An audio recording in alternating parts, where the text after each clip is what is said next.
আমি কৰা কামবোৰ আমাৰ বাবে কেতিয়া বুজাস্বৰূপ হৈ পৰে?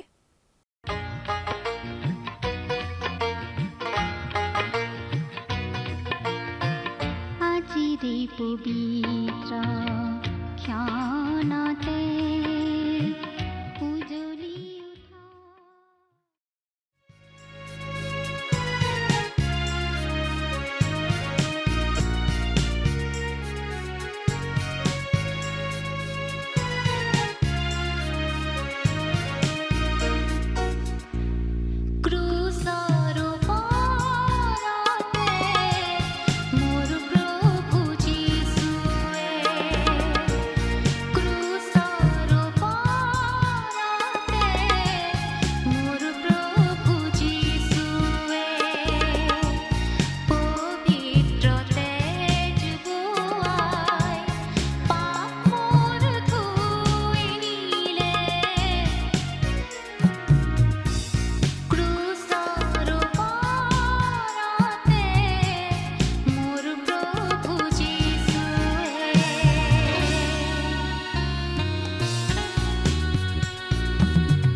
উঠা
নমস্কাৰ আমাৰ ভক্তিবচন অনুষ্ঠানলৈ আপোনাক স্বাগতম জনাইছো খ্ৰীষ্টীয় বিশ্বাসী লোকসকলৰ বাবে বিশেষভাৱে প্ৰস্তুত কৰা এই ভক্তিবচন অনুষ্ঠানটো হৈছে বাইবেল অধ্যয়নৰ ধাৰাবাহিক অসমীয়া অনুষ্ঠান বাইবেলৰ গোটেই ৬৬খন পুস্তকৰে আমি ইয়াত অধ্যয়ন কৰিম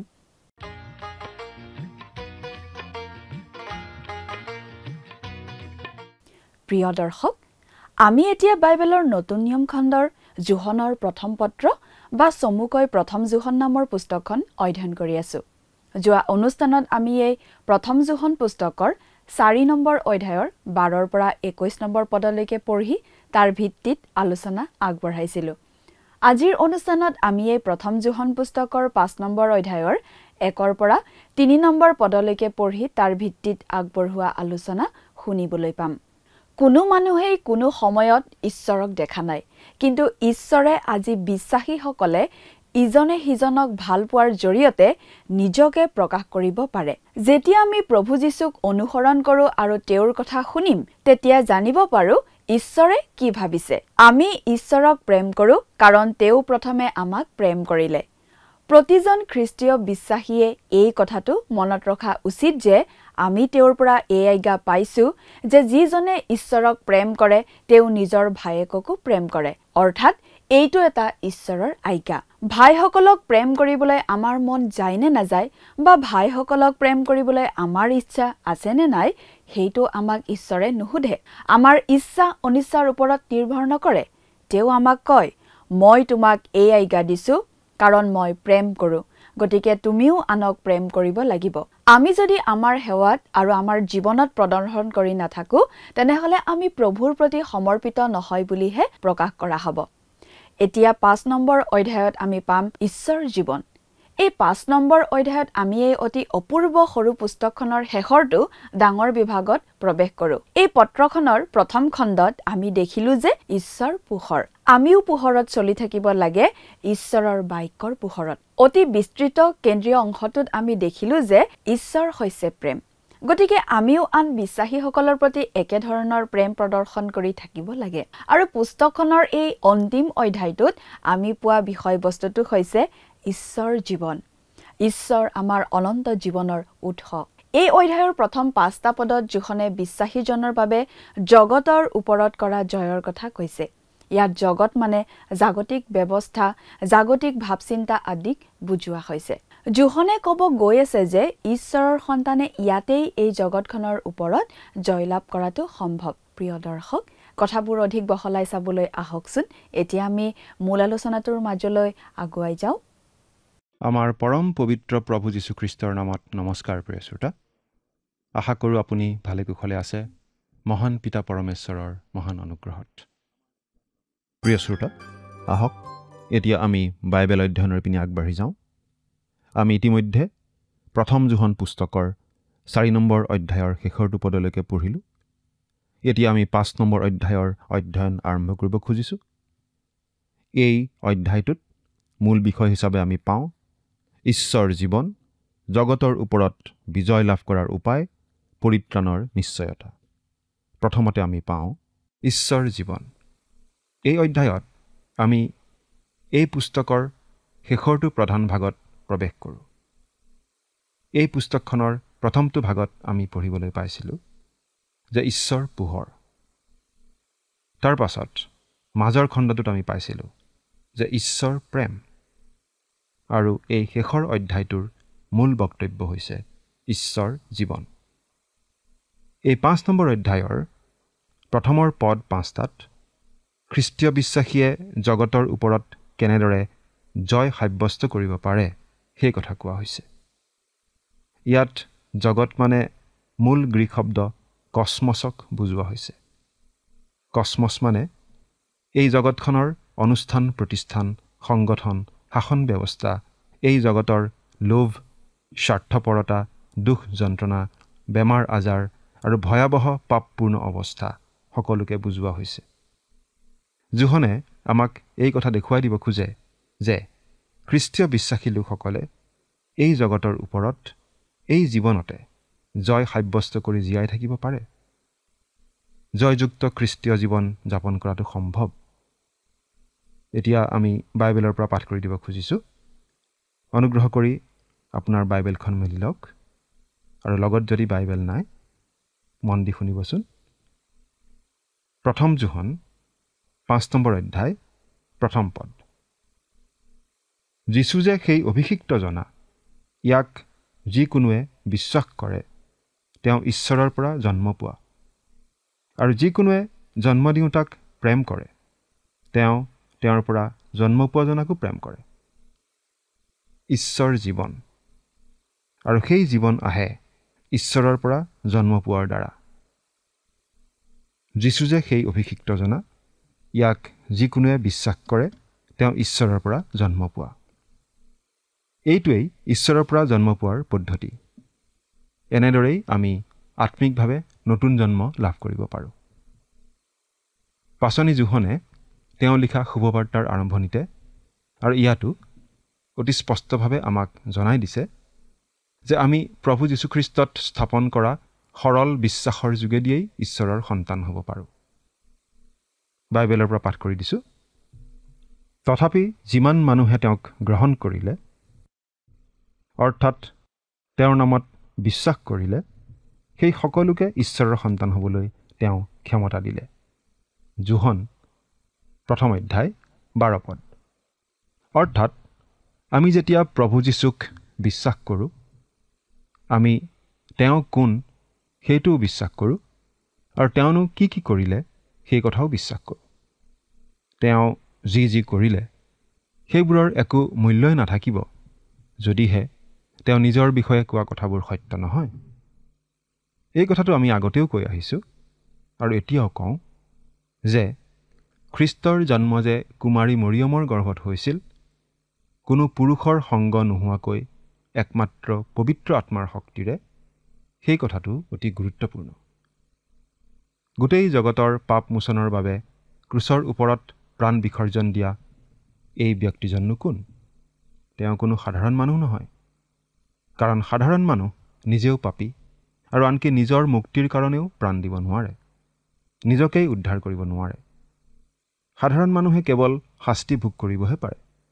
ঈশ্বৰৰ বাবে চিৰদিনৰ বাবে বিচ্ছিন্ন হোৱা মৃত্যুহে বৰণ কৰিব পাৰে, কিন্তু মুক্তি অৰ্জন কৰিব নোৱাৰে। কিন্তু খ্ৰীষ্ট সাধাৰণ মানুহ নহয়, তেওঁ ঈশপুত্ৰ। তেওঁৰ জন্ম অলৌকিক। তেওঁ সমগ্ৰ মানৱৰ পাপৰ শাস্তি নিজে লৈ ক্ৰুচত মৃত্যুবৰণ কৰিলে, যাতে তেওঁত বিশ্বাস কৰি মানুহে মুক্তি অৰ্জন কৰিব পাৰে। যীশু যে সেই অভিষিক্ত জনা, ইয়াক যিকোনোৱে বিশ্বাস কৰে তেওঁ ঈশ্বৰৰ পৰা জন্ম পোৱা। অৰ্থাৎ খ্ৰীষ্টত বিশ্বাস কৰিহে আমি নতুন জন্ম লাভ কৰিব পাৰোঁ। বিশ্বাসেহে নতুন জন্ম দিব পাৰে। আমি আত্মিকভাৱে নতুন জন্ম লাভ কৰাৰ পাছত আমি যে নতুন জন্ম লাভ কৰিলোঁ সেই কথাটো কেনেকৈ গম পাব পাৰোঁ? আমি বাৰু কিবা গা ৰাইজাই কৰা অভিজ্ঞতা লাভ কৰোঁ নেকি? আমি কিবা বিশেষ ধৰণৰ অনুভূতি লাভ কৰোঁ নেকি? কোনো লোকে এনেকুৱা বিশেষ ধৰণৰ অনুভূতি লাভ কৰে বুলি আমি শুনিবলৈ পাওঁ, কিন্তু সচৰাচৰ তেনেকুৱা নঘটিবও পাৰে। যীশু যে সেই অভিষিক্ত জনা, ইয়াক যিকোনোৱে বিশ্বাস কৰে তেওঁ ঈশ্বৰৰ পৰা জন্ম পোৱা। আৰু যিকোনোৱে জন্ম দিওঁ তাক প্ৰেম কৰে, তেওঁ তেওঁৰ পৰা জন্ম পোৱা জনাকো প্ৰেম কৰে। যেতিয়া আমি প্ৰভু যীশুত বিশ্বাস স্থাপন কৰোঁ, আমি নতুন জন্ম লাভ কৰোঁ, ঈশ্বৰৰ সন্তান হৈ পৰোঁ। ঈশ্বৰ হৈ পৰে আমাৰ স্বৰ্গত থকা পিতৃ। তেওঁ পিতৃ ঈশ্বৰ আৰু তেওঁ হৈ পৰে আমাৰ স্বৰ্গীয় পিতৃ। আৰু যদিহে তেওঁ আমাৰ স্বৰ্গীয় পিতৃ আৰু আমি তেওঁৰ সন্তান হওঁ, তেতিয়াহ'লে আমি তেওঁক প্ৰেম কৰিমেই। কিন্তু কথাটো তাতেই শেষ নহয়।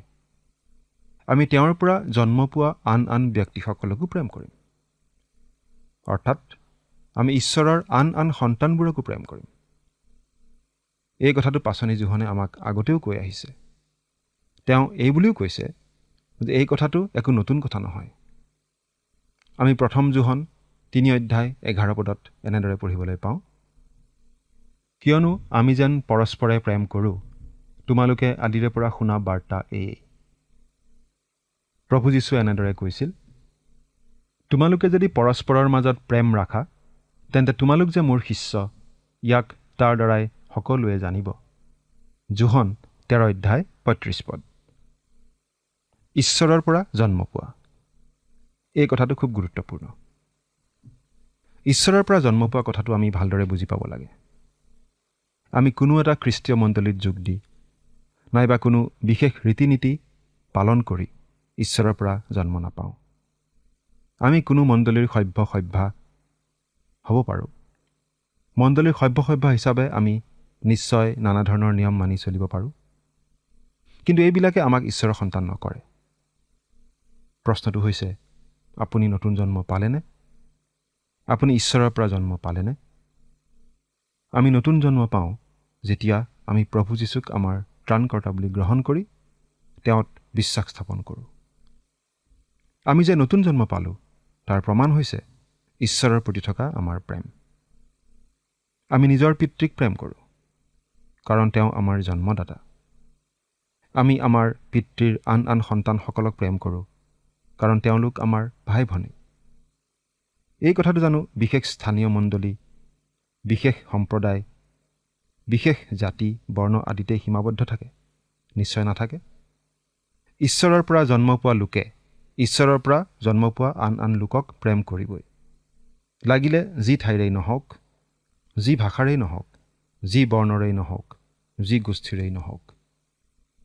আমি যে প্ৰভু যীশুক গ্ৰহণ কৰি পৰিত্ৰাণ লাভ কৰিলোঁ, নতুন জীৱন পালোঁ, ঈশ্বৰৰ সন্তান হ'লোঁ, সেই কথাটো আমি জানিব পাৰোঁ।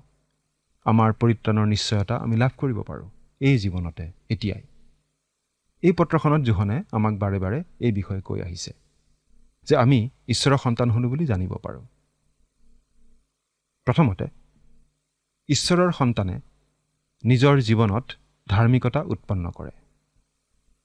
তেওঁ ধাৰ্মিক, ইয়াকে যদি জানা, তেন্তে যিকোনোৱে ধৰ্ম আচৰণ কৰে, তেওঁ যে তেওঁৰ পৰা জন্ম পোৱা হয় তাকো তোমালোকে জানা। 1 যোহন 2:29। খ্ৰীষ্টীয় বিশ্বাসীজনে সদায় সৎকৰ্ম কৰিবলৈ হাবিয়াস কৰিবই। অসৎ পথত চলি কেতিয়াও ভাল নাপাবই। কেতিয়াবা পিছলি পৰিলেও আকৌ উঠিবই। মুঠতে ধাৰ্মিকতাপূৰ্ণ জীৱন যাপন কৰাটো আমাৰ স্বভাৱত পৰিণত হ'ব, যদিহে আমি ঈশ্বৰৰ সন্তান হওঁ। দ্বিতীয়তে, ঈশ্বৰৰ পৰা জন্ম পোৱা লোকে পাপ আচৰণ নকৰে। এই বিষয়ে আমি এনেদৰে পঢ়িবলৈ পাইছিলোঁ, যিকোনো ঈশ্বৰৰ পৰা জন্ম পোৱা হয় তেওঁ পাপ আচৰণ নকৰে, কাৰণ ঈশ্বৰৰ বীজ তেওঁৰ অন্তৰত থাকে, আৰু তেওঁ পাপ কৰিব নোৱাৰে, কাৰণ ঈশ্বৰৰ পৰা তেওঁৰ জন্ম হ'ল। 1 যোহন 3:9। ঈশ্বৰৰ পৰা জন্ম পোৱাৰ পাছত আমি আৰু পাপত থাকি ভাল নাপাওঁ, পাপ কৰি আৰু আমেজ নাপাওঁ, কিন্তু পাপক ঘিণ কৰাহে হওঁ। পাপী লোকৰ জীৱন প্ৰণালী হৈছে পাপ। পাপী লোকে অনবৰতে পাপতেই থাকে। পাপী লোকে আন ধৰণৰ ব্যৱহাৰ কৰিব বুলি আশা কৰিবও নোৱাৰে। কিন্তু খ্ৰীষ্টক ত্ৰাণকৰ্তা বুলি গ্ৰহণ কৰি নতুন জন্ম লাভ কৰাৰ লগে লগে সকলো সলনি হৈ যায়। নতুন জন্ম লাভ কৰা লোকে আৰু পাপ আচৰণ নকৰে, পাপত থাকি আৰু ভাল নাপায়। কেতিয়াবা পাপত পৰিলেও মনত অশান্তি পায় আৰু সেই পাপৰ ক্ষমা বিচাৰে আৰু আকৌ সৎপথলৈ উভতি আহে। তৃতীয়তে, ঈশ্বৰৰ সন্তানে আন আন খ্ৰীষ্টীয় বিশ্বাসীক প্ৰেম কৰিবই। এই বিষয়ে আমি এনেদৰে পঢ়িবলৈ পাইছিলোঁ, হে প্ৰিয়বিলাক, আহা আমি পৰস্পৰে প্ৰেম কৰোঁ হওক, কিয়নো প্ৰেম ঈশ্বৰৰ পৰা হয়, আৰু যিকোনোৱে প্ৰেম কৰে তেওঁ ঈশ্বৰৰ পৰা জন্ম পোৱা, আৰু তেওঁ ঈশ্বৰক জানে। 1 যোহন 4:7। আমি ঈশ্বৰৰ সন্তান হ'লো নে নাই তাক পৰীক্ষা কৰি চোৱাৰ এইটো এটা উপায়। আমি বাৰু আন আন খ্ৰীষ্টীয় বিশ্বাসীক প্ৰেম কৰোঁনে? আমি যদি ঈশ্বৰৰ সন্তান হ'লোঁ, তেন্তে আন খ্ৰীষ্টীয় বিশ্বাসীক প্ৰেম কৰিমেই। চতুৰ্থতে, ঈশ্বৰৰ সন্তানে জগতক জয় কৰে। এই বিষয়ে আমি এনেদৰে পঢ়িবলৈ পাওঁ, কাৰণ যিকোনো ঈশ্বৰৰ পৰা জন্ম পোৱা হয় তেওঁ জগতক জয় কৰে, আৰু জগতক জয় কৰা যি জয় সেয়ে আমাৰ বিশ্বাস। 1 যোহন 5:4। জগতৰ দ্বাৰা পৰাস্ত নহৈ ঈশ্বৰৰ সন্তানে জগতৰ ওপৰত জয় সাব্যস্তহে কৰে। পঞ্চমতে, ঈশ্বৰৰ সন্তানে নিজকে শয়তানৰ পৰা আঁতৰাই ৰাখে। এই বিষয়ে আমি এনেদৰে পঢ়িবলৈ পাওঁ, আমি জানো যে যিকোনো ঈশ্বৰৰ পৰা জন্ম পোৱা হয় তেওঁ পাপ নকৰে, কিন্তু ঈশ্বৰৰ পৰা জন্ম পোৱা জনাই নিজকে ৰাখে, আৰু পাপ আত্মাই তেওঁক স্পৰ্শ নকৰে। 1 যোহন 5:18। এই 5 নম্বৰ অধ্যায়ত ইয়াৰে দুটা লক্ষণৰ কথা কোৱা হৈছে। সেই বিষয়ে আমি অলপ বহলাই পাছত আলোচনা কৰিম।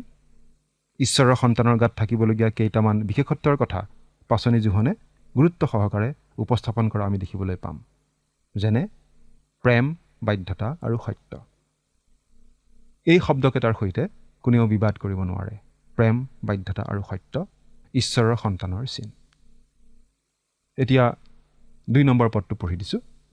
ইয়াত আমি এনেদৰে পাওঁ, আমি যেতিয়া ঈশ্বৰক প্ৰেম কৰোঁ আৰু তেওঁৰ আজ্ঞা পালন কৰোঁ, তেতিয়া ঈশ্বৰৰ সন্তানবিলাককো যে প্ৰেম কৰোঁ ইয়াকে জানো। পাচনি যোহনে ইয়াত তেওঁৰ আজ্ঞা মানে বাৰু কি বুজাইছে? আমি ভাবোঁ ইয়াত পুৰণি নিয়মৰ দিনৰ আজ্ঞাসমূহৰ কথা বুজোৱা হোৱা নাই, কিন্তু প্ৰভু যীশুৱে দিয়া আজ্ঞাসমূহৰ কথাহে বুজোৱা হৈছে। উদাহৰণস্বৰূপে আমি প্ৰথম থেছালনিকিয়াৰ 5 নম্বৰ অধ্যায়ত 10 আজ্ঞা নহয়, কিন্তু প্ৰায় 22টা আজ্ঞা পাওঁ। আজি খ্ৰীষ্টীয় বিশ্বাসীসকলৰ কাৰণে এইবোৰেই আজ্ঞা। প্ৰতিজন খ্ৰীষ্টীয় বিশ্বাসীয়ে এই আজ্ঞাবিলাক পালন কৰাটোৱেই জীৱনৰ অভ্যাসত পৰিণত কৰিব বিচাৰে। এইবোৰ পালন কৰিবলৈ হাবিয়াস কৰে। এতিয়া 3 নম্বৰ পদটো পঢ়ি দিছোঁ। কিয়নো আমি যেন ঈশ্বৰৰ আজ্ঞাবোৰ পালন কৰোঁ, ঈশ্বৰে দিয়া প্ৰেমৰ অভিপ্ৰায় এয়েই, আৰু তেওঁৰ আজ্ঞাবোৰ ববলৈ গধুৰ নহয়। ঈশ্বৰৰ আজ্ঞাবোৰ ববলৈ গধুৰ নহয়। এই আজ্ঞাবোৰ পালন কৰাটো কঠিন নহয়, আৰু এই আজ্ঞাবোৰ পালন কৰাটো আমাৰ বাবে বুজাস্বৰূপ নহয়। পাচনি জোহনে আমাক এই কথা কৈছে যে ঈশ্বৰৰ সন্তানে তেওঁৰ আজ্ঞাবোৰ পালন কৰিবলৈ ইচ্ছা কৰে। এইটো খ্ৰীষ্টীয় বিশ্বাসীসকলৰ বাবে এটা অভ্যাসৰ নিচিনা হয়, আৰু এই কাম কৰাটো কঠিন নহয়। এজনী সৰু ছোৱালীয়ে এটা শকতাৱত কেঁচুৱা দাঙি লৈ যোৱা দেখি এগৰাকী মহিলাই মৰম কৰি সুধিছিল, ভণ্টি, এই কেঁচুৱাটি তুমি বাৰু দাঙিব পাৰিছানে? কেঁচুৱাটো তোমাৰ বাবে ডাঙৰ হোৱা নাইনে? তাক দাঙি তুমি কষ্ট পোৱা নাইনে? তেতিয়া সেই সৰু ছোৱালীজনীয়ে উত্তৰ দিছিল, নাই, ই একেবাৰে গধুৰ নহয়, ই মোৰ ভাইটি। এইটোৱেই পাৰ্থক্যটো আনি দিয়ে। যদিহে কেঁচুৱাটো নিজৰ মৰমৰ ভাই হয়, তেতিয়াহ'লে গধুৰ হ'লেও গধুৰ যেন নালাগে। কিয়নো আমি যেন ঈশ্বৰৰ আজ্ঞাবোৰ পালন কৰোঁ, ঈশ্বৰে দিয়া প্ৰেমৰ অভিপ্ৰায় এয়েই, আৰু তেওঁৰ আজ্ঞাবোৰ ববলৈ গধুৰ নহয়। সেই আজ্ঞাবোৰ আমাৰ বাবে বুজাস্বৰূপ হৈ নুঠে, কাৰণ আমি ঈশ্বৰৰ প্ৰতি থকা প্ৰেমৰ বাবেই সেই আজ্ঞাবোৰ পালন কৰোঁ। এইখিনিতে আমি এটা কাহিনী উল্লেখ কৰিব খুজিছোঁ। কিছুদিন আগৰ কথা। সেই সময়ত মানুহবোৰে ইঠাইৰ পৰা সিঠাইলৈ বেছিকৈ অহা যোৱা নকৰিলেও থকা ঠাই সলাই ফুৰিছিল। এজন মানুহে সপৰিয়ালে এঠাইৰ পৰা এখন সৰু চহৰত উপস্থিত হ'লহি। তেওঁ চহৰখনত প্ৰৱেশ কৰিয়েই তেওঁলোক উঠি অহা গাড়ীখন ৰখালে আৰু গাড়ীৰ পৰা নামি এখন সৰু দোকানত সোমাল আৰু দোকানীজনক সুধিলে, মহাশয়, এইখন কেনেকুৱা চহৰ? তেতিয়া দোকানীজনে সুধিলে, আপোনালোকনো কেনেকুৱা চহৰৰ পৰা আহিছে? তেতিয়া মানুহজনে ক'লে, মই আগতে যিখন চহৰত আছিলোঁ, সেই চহৰৰ মানুহবোৰ খুব ভাল আছিল। মানুহবোৰৰ মাজত খুব মিলাপ্ৰীতি আছিল। পৰস্পৰে পৰস্পৰক সহায় কৰিছিল। আচলতে চহৰখন এৰি আহিবলৈ মোৰ একেবাৰে মন নাছিল, কিন্তু মই বিশেষ ব্যৱসায়িক কাৰণতহে আহিব লগা হ'ল। তেতিয়া দোকানীজনে ক'লে, মহাশয়, আমাৰ এই চহৰখনো আপুনি এৰি অহা চহৰখনৰ নিচিনাই। আপুনি আমাৰ চহৰতে থাকি ভাল পাব। মানুহজনে ক'লে, ঠিক আছে, ভাল কথা। এই বুলি সন্তুষ্ট মনেৰে মানুহজন ওলাই গ'ল। কিছু সময় পাছত আন এজন মানুহ আহিল। তেওঁ আহি দোকানীজনক সুধিলে, এইখন কেনেকুৱা চহৰ? দোকানীজনে সুধিলে, আপুনিনো কেনেকুৱা চহৰৰ পৰা আহিছে?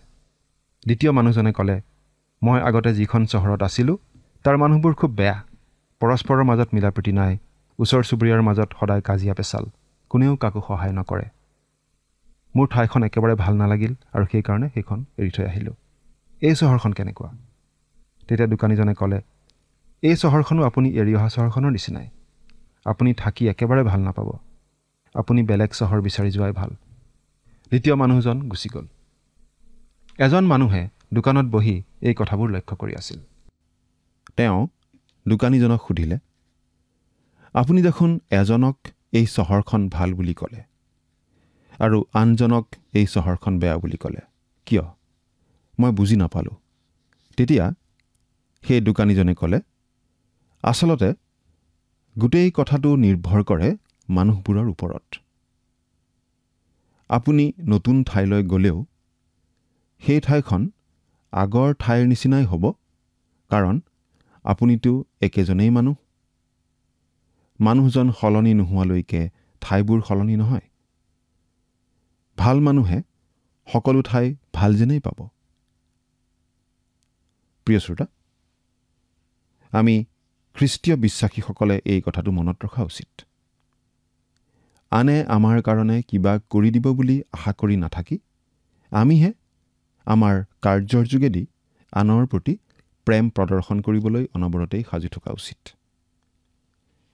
জোহনে লিখা শুভবাৰ্তা 13 নম্বৰ অধ্যায়ৰ 35 নম্বৰ পদত আমি এনেদৰে পঢ়িবলৈ পাওঁ।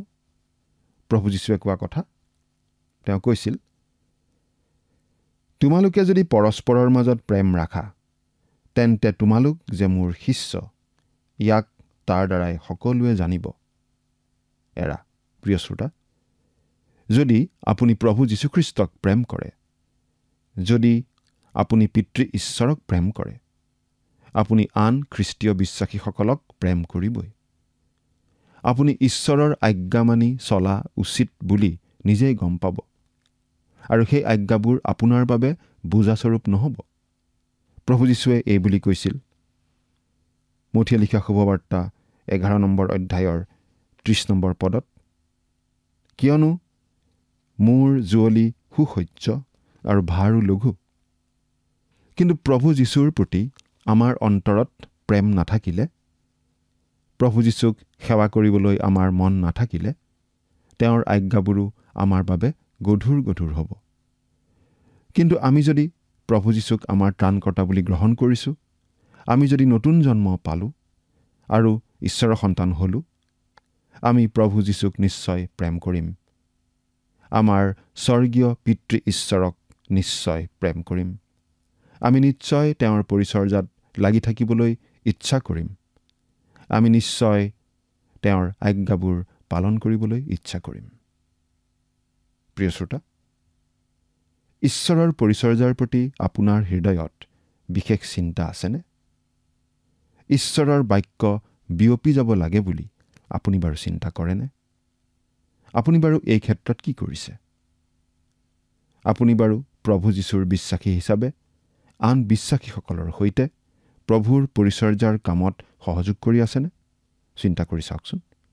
ঈশ্বৰে আপোনাক সহায় কৰক। আমেন।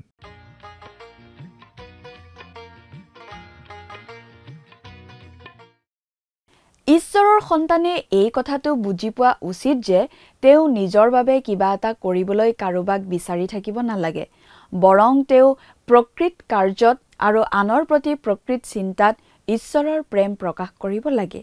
সেয়েহে প্ৰভু যীশুৱে কৈছিল, আমি যদি ইজনে সিজনক প্ৰেম কৰি থাকোঁ, তেন্তে সকলোৱে তাৰ দ্বাৰাই জানিব যে আমি প্ৰভু যীশুৰ শিষ্য। যদি আমি প্ৰভু যীশুক ভাল পাওঁ, যদি আমি আমাৰ স্বৰ্গত থকা পিতৃক ভাল পাওঁ, তেন্তে আমি আন বিশ্বাসীসকলক প্ৰেম কৰিবলৈ আগবাঢ়ি যাম। আমি জানিম যে আমি তেওঁৰ আজ্ঞা পালন কৰি আছোঁ, আৰু সেইবোৰ আমাৰ বাবে একেবাৰেই বোজাস্বৰূপ নহ'ব। প্ৰিয় দৰ্শক, আজিলৈ আমাৰ অনুষ্ঠানটোৰ ইমানতে সামৰণি মাৰিব খুজিছোঁ। পৰৱৰ্তী অনুষ্ঠানত আপোনালোকক পুনৰ লগ পোৱাৰ আশা ৰাখিছোঁ। সামৰণি মৰাৰ আগতে আহকচোন আমি খন্তেক প্ৰাৰ্থনাত মূৰ দুৱাওঁ। স্বৰ্গত থকা অতি মৰমীয়াল দয়ালু পিতৃ ঈশ্বৰ, প্ৰভু তোমাক ধন্যবাদ দিছোঁ। তুমি গৌৰৱ, তুমি প্ৰশংসা মৰ্যাদা পোৱা যোগ্য পিতৃ ঈশ্বৰ যিহোৱা হয়।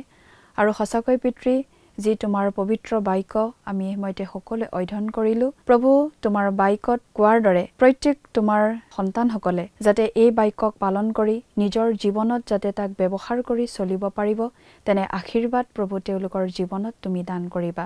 আৰু বিশেষকৈ পিতৃ প্ৰাৰ্থনা কৰিছোঁ, তেওঁলোকৰ জীৱনত বা পৰিয়ালত যিবিলাক প্ৰয়োজনবিলাক আছে, সকলো প্ৰভু তুমি পূৰণ কৰিবা। এই সকলো যাচনা মহান ত্ৰাণকৰ্তা প্ৰভু যীশুখ্ৰীষ্টৰ নামত অৰ্পণ কৰিছোঁ। আমেন। প্ৰিয় দৰ্শক, যোৱা অনুষ্ঠানৰ প্ৰশ্নটোৰ শুদ্ধ উত্তৰটো হৈছে অপশ্যন চি, ঈশ্বৰৰ দৰ্শন। আজিৰ অনুষ্ঠানৰ ওপৰত আধাৰিত প্ৰশ্নটো হৈছে, প্ৰথম জোহন 5 অধ্যায়ত আলোচনা কৰা মূল বক্তব্যটো বা বিষয়টো কি? অপশ্যন এ, ঈশ্বৰ প্ৰেম, অপশ্যন বি, ঈশ্বৰ ন্যায়, অপশ্যন চি, ঈশ্বৰ জীৱন, অপশ্যন ডি, ঈশ্বৰ পোহৰ। প্ৰিয় দৰ্শক, আজিৰ প্ৰশ্নৰ সঠিক উত্তৰটো আজি সন্ধিয়া 6 বজাৰ আগেয়ে আপোনাৰ নাম আৰু সম্পূৰ্ণ ঠিকনাৰে সৈতে আমালৈ 7429840242 নম্বৰত SMS নাইবা হোৱাটছআপ যোগে প্ৰেৰণ কৰক। প্ৰিয় দৰ্শক, আপুনি যদি আমাৰ এই অনুষ্ঠানৰ যোগেদি আশীৰ্বাদপ্ৰাপ্ত হৈছে আৰু আমাৰ লগত কথা পাতিবলৈ বিচাৰিছে বা আপোনাক প্ৰাৰ্থনাৰ সহায়ো পৰামৰ্শ লাগে, তেন্তে আমালৈ 7429840242 এই নম্বৰত পোনপটীয়াকৈ ফোন কৰিব পাৰিব। ধন্যবাদ।